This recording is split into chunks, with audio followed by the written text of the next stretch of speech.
Once upon a time, there lived a very cruel and heartless king. His heart was harder than stone. He made his subjects work like animals, punishing them mercilessly for the slightest mistake, and he worked his slaves so hard that many collapsed and died from exhaustion. In his palace, the cries of slaves were common, and laughter echoed only from the king. Whips were toys in his hands, and cruelty was the peace of his heart.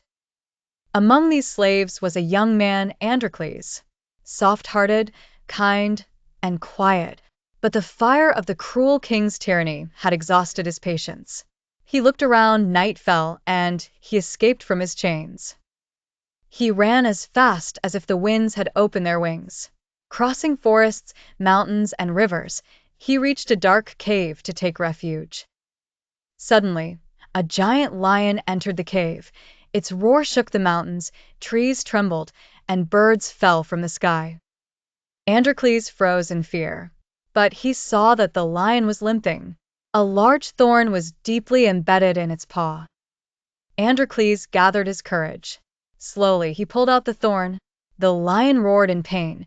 The sound clashed with the heavens. But then it fell silent and began to lick Androcles' hand. Thus, a friendship formed between man and lion.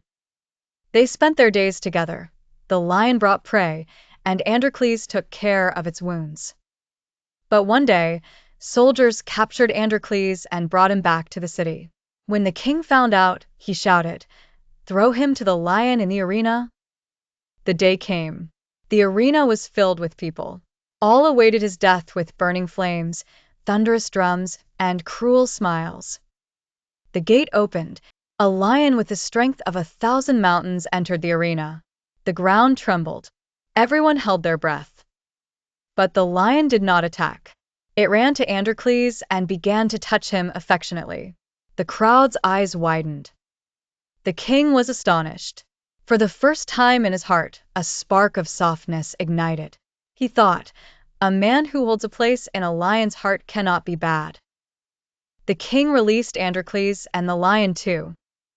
As they both walked out together, the people saw that the king's eyes had changed. For the first time, there was regret in them.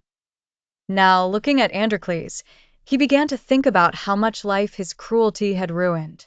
Over time, compassion grew in his heart. It seemed that in the coming days, the king would do justice to everyone, and the world would change.